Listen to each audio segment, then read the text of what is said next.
Good happy Tuesday evening. I'm Riley King, and welcome to the Riley King Newscast. Let's get started.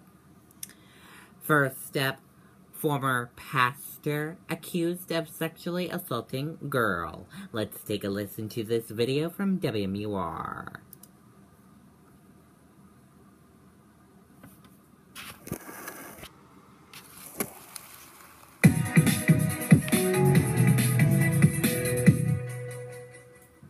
Stephen Jesmer of Manchester appeared in court on Tuesday. He turned himself in the night before, arrested on 3 counts of aggravated felonious sexual assault, felony witness tampering, and 3 misdemeanor sexual assault charges, allegedly involving a female under the age of 16 who was a parishioner at the time. The individual in question is a 37-year-old former pastor at Dialogue Christian Church in Manchester.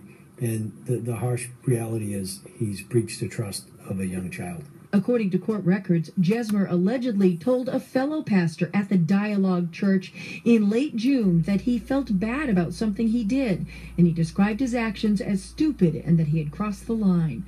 Police say that fellow pastor contacted DCYF, and Jesmer was fired for what's referred to in court paperwork as moral failure. I can confirm that the pastor at the church, the current pastor, they've been overwhelmingly supportive of the investigation. They've worked hand in hand with our investigators and continue to do so. Police say they're continuing their investigation to make sure this is a one-time incident with one victim. Just talk to your kids and make them aware that there are people out there that sometimes don't have your best interest at hand.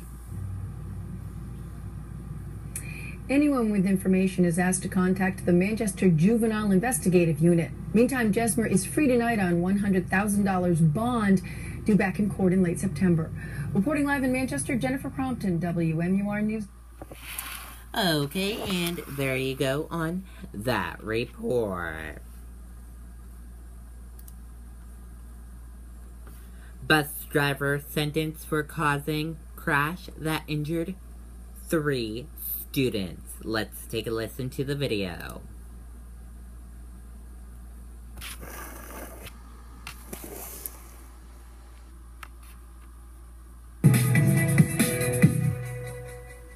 I don't want people to think that I have no sense of remorse. Through tears, Stephanie Boyd told the judge how ashamed she was. The 30-year-old was found guilty of reckless conduct for causing this February 2015 bus accident. Boyd admitted she veered off the road while looking down at her cell phone, checking on the status of a messaging app she had been downloading. And it's been eating at me for almost 2 years. The reasons behind it, there's no good excuse. I will never have a good excuse. I should have been better, smarter.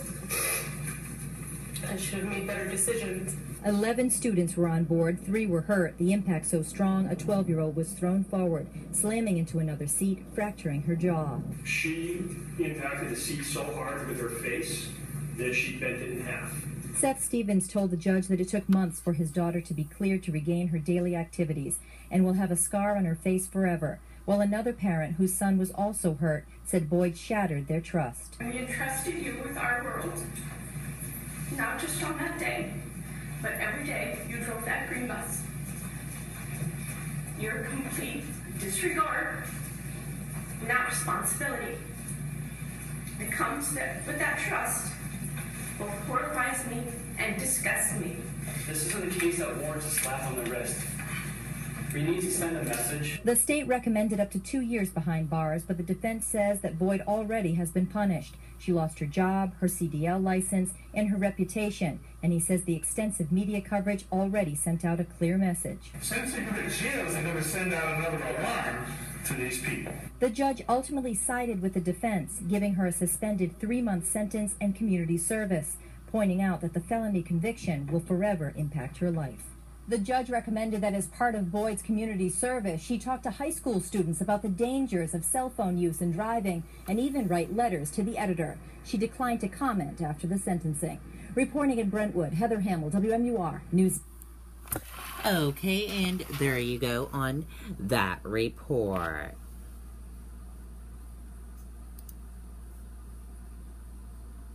Brown named in Fox News sexual harassment lawsuit denies allegations. Let's take a listen to the video.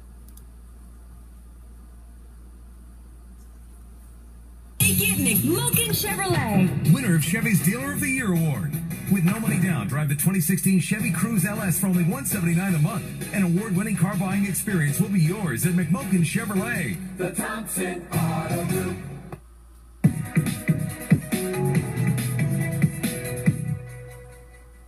Outside his Rye home, former Massachusetts Senator and New Hampshire Senate candidate Scott Brown says he was shocked to hear about the allegations against him. We started getting calls from reporters. It came so far out of left field. Former Fox News host Andrea Tantaros filed a lawsuit against top executives at that network, including allegations of sexual harassment.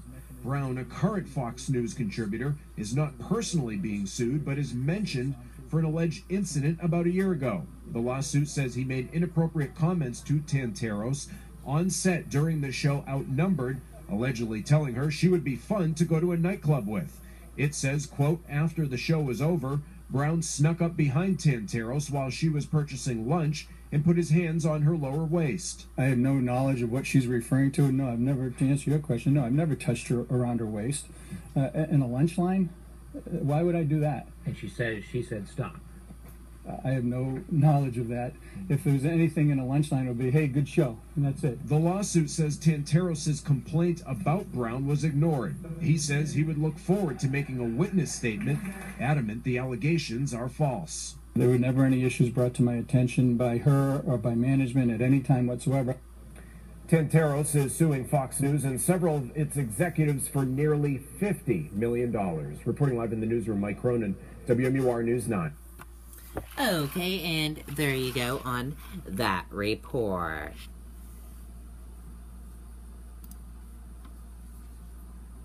Bear climbs trees, play on rope swing in Hanover Yard. Let's take a look at the video.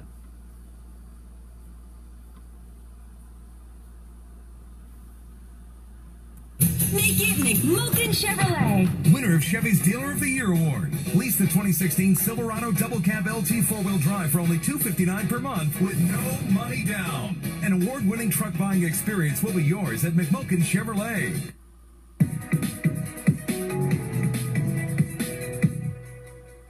5,000 bears in New Hampshire, and 4 of them just stopped by a home in Hanover. Jamie Seaton says that she was having a cup of coffee when a mother and 3 cubs showed up in her backyard. She says the bears stayed for about a half an hour, climbing trees, playing on the rope swing, and looking for food from some bird feeders and also the trash cans. Biologists say that bear sightings and encounters are up this year, especially because of a lower than normal berry crop. Looks like they were having a great time in her backyard. Okay, and there you go on that report. Black voters speak out on Donald Trump's recent overturns. Let's take a listen to the video from ABC News. Be back to do a hefty job. Hefty. Tonight, I'm asking for the vote of every single African American citizen in this country who wants to see a better future. What do you have to lose by trying something new like Trump? What do you have to lose? I say it again, what do you have to lose? Look, what do you have to lose? You're living in poverty, your schools are no good, you have no jobs, 58% of your youth is unemployed. What the hell do you have to lose? And at the end of 4 years, I guarantee you that I will get over 95% of the African American vote. I promise you. Okay, and there you go on that report.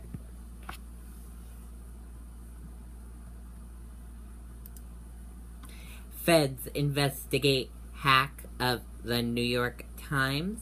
Suspect Russian executives are to blame.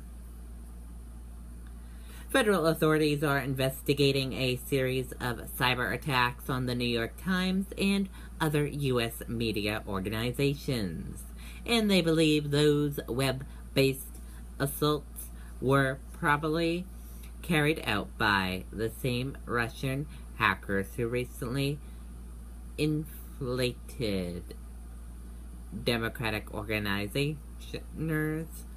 A source familiar with the probe told ABC News. And that does it for the Riley King Newscast right here on the Riley King Network. I hope you all have a fantastic Tuesday evening. Good night, everyone. Bye.